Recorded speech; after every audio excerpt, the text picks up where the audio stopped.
उनका नाम चलता है वहां पे, और उन्हीं के गुरुदेवों का फोन आने लगा है।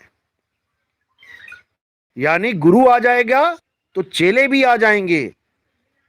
और ये मैं सब गुरुओं से विनम्र निवेदन करता हूं कि इस ज्ञान को बिना पक्षपात के सुनो, क्योंकि ऐसा नहीं हो सकता कि इस ज्ञान को सुन के विवेक ना जागे। तो अगर तुमसे पहले तुम्हारे चेले आ गए ना यहाँ पे, तो लोग तुम्हें कहेंगे कि भाई कैसे गुरु हो, तुम्हारे चेले विवेकी हो गए और तुम विवेकी नहीं हो। तुम्हारे चेले तुम्हें छोड़ छोड़ के जा रहे हैं और तुम्हें यह ज्ञान समझ में नहीं आ रहा। तुम्हारी बेइज्जती हो जाएगी डबल। इसलिए बिना पक्षपात के बहुत से संतों ने, महंतों ने नाम दीक्षा ले ली है और बिल्कुल कंधे से कंधा मिला के तैयार हैं, खड़े हैं कि हमारे हजारों चेले आपके साथ हैं, हम आपके साथ हैं, इस प्रचार को पूरे विश्व में फैला के रहेंगे। तो बाकी संतों महंतों से भी मेरी गुजारिश है कि ऊंच नीच बड़ा छोटा छोड़ो और ज्ञान अज्ञान पे विचार करो। तुम गद्दी पे बैठ गए तो तुम महान नहीं हो गए, कि पता लगा तुम बहुत बड़े महान हो गए। जब सर्दी आती है तुम्ही को जुकाम हो जाता है, गर्मी आती है तुम्हें ही जुलाब लग जाते हैं। ये मत सोचो कि तुम गद्दी पे बैठ गए तुम परमात्मा बन गए। तुम ये देखो कि मैं जिस गद्दी पे बैठा हूं मैं सही नाम दे रहा हूं कि नहीं दे रहा हूं। अगर तुम सही नाम दे रहे हो तो तुम सही गुरु हो, और अगर तुम सही नाम नहीं दे के 52 अक्षरी नाम दे रहे हो तो तुम गुरुआ हो, गुरुआ। तुम्हें अपना स्वरूप नहीं पता तो तुम गुरुआ हो, गुरुआ। जिसके लिए साहिब ने बोलो गुरुआ तो घर घर फिरे, कौड़ी केर 50, एक कौड़ी में 50 गुरुआ मिल जाते हैं। अभी अभी अखबार में निकाल दो, 1 करोड़ रुपए दान मिलेगा जो सबसे पहुंचा हुआ संत होगा। देखो वहां पे लाइन लग जाएगी लाखों करोड़ों गुरुओं की, लेकिन वो 1 करोड़ भी कोड़ी के समान है उस गुरु के लिए जो स्वरूप सिद्ध है। तो कहते गुरुआ तो घर घर फिरे और कौड़ी केर 50, अपने रूप की खबर नहीं, शिष्य करण की आस। ये मंत्र फंतर लेके बैठे हो, गुरु बने बैठे हो, तुम्हें अपने स्वरूप का ज्ञान नहीं है। और जिसे अपने स्वरूप का ज्ञान नहीं है वो 1,84 में जाएगा, क्योंकि जब ये स्वरूप नष्ट होगा तो वो रह नहीं पाएगा अकेला, उसको किसी और स्वरूप की जरूरत पड़ेगी, क्योंकि वो अपने निजी स्वरूप को नहीं जानता। जब निज स्वरूप को नहीं जानता तो वो इसी नकल स्वरूप की आस में रहेगा और उसको 84 में आना ही पड़ेगा। इसीलिए बोला झूठा गुरु अजगर बना और 1,84 जाए, सारी संगत चींटी बनी। लाखों करोड़ों की संगत, जिसके पैसों पे तुम ऐश कर रहे हो, जिनका पैसा तुम खा रहे हो, उसके बाद वो तुम्हें खाएंगी। सारी संगत चींटी बनी, तोड़ तोड़ के खाए। फिर राम राम करने से अच्छा है अभी पहचान लो कौन सा राम चाहिए, सुधार कर लो। सुधार करने में कोई बुराई नहीं है। संत तो तुम हो ही, तुम्हें भगत थोड़ी नहीं बना देंगे। संत तो तुम रहोगे, प्रचार तुम करोगे, लेकिन सही ढंग से करोगे, सही तरीके से करोगे।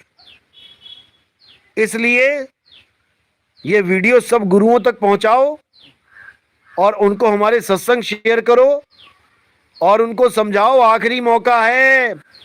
परमात्मा ने आखिरी मौका दिया इस इंसानी चोले में। अगर ये इंसानी चोला बर्बाद हो गया तो हालत खराब हो जाएगी। ऐसे ऐसे गुरु रो रो के आए हैं जिनके हजारों चेले हैं, रो रो के नाम ले रहे हैं कि गुरुजी गलती हो गई। हजारों लोगों को गलत नाम दे बैठा, 52 अक्षर नाम जपवा दिया, सतगुरु, सतनाम, सोहंग, दयाल, भयाल, पता नहीं क्या क्या जपवा दिया।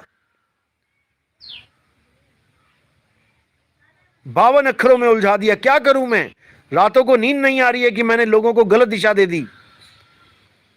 तब भी उनको ढांढस दिया मैंने कि कोई बात नहीं, जिन लोगों को तुमने गलत रास्ता बता दिया है अब उन्हीं लोगों को सही रास्ता बताएंगे। अपने आप में गिल्टी फील मत करो, तुमने कुछ आगे ही बढ़ाया है उन्हें। उनको नीचे से थोड़ा ऊपर उठाया। पहले तो कुछ भी ना जपते थे, राम राम भी ना करते थे, गलत संगत में पड़े थे। तुमने कम से कम राम राम करना सिखाया, 52 अक्षरी नाम दे दिए, कोई बुरा नहीं किया। लेकिन अब अगर उसको आगे का ज्ञान नहीं दोगे, खुद समझने के बाद, खुद तो समझ लिया, नाम ले लिया आके, और अगर चेलों को आगे ज्ञान नहीं समझाओगे, नाम दीक्षा नहीं दिलवाओगे, तो अजगरी बनना पड़ेगा और कोई बचाने वाला नहीं है, इतना भी याद रख लेना। तो इसीलिए हर चीज को समझो, हर चीज को जानो। मनुष्य चोला अनमोल है, मिले ना बारंबार। और तरवर जो पत्ता गिरे, बोहर न लागे डार।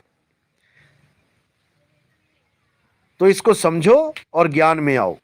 सभी गुरुओं से विनम्र निवेदन है कि सत्संग को सुनो, समझो, इससे पहले कि तुम्हारे चेले दौड़े दौड़े आए हमारे पास।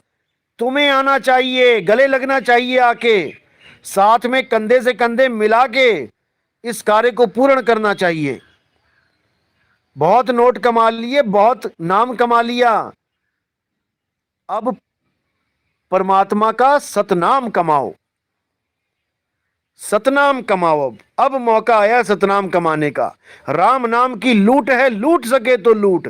अब आया है मौका लूटने का। अभी तक तो केवल 52 अक्षरी लुटा रहे थे, अब सतनाम की लूट होगी। अभी तक 52 अक्षर लूटे जा रहे थे। तो कहते राम नाम की लूट है, लूट सके तो लूट, अंतकाल पछताएगा और प्राण जाएंगे छूट। अगर प्राण छूट गए गुरुजी, तो याद रखना हालत खराब हो जाएगी तुम्हारी। बिना निज नाम के, बिना निज नाम के तुम्हारी हालत खराब हो जाएगी और कोई ना बचाने आएगा चेला। याद रखना इस बात को। चलो, आज की क्लास बहुत लग गई है और अगली शंका समाधान, अगला सत्संग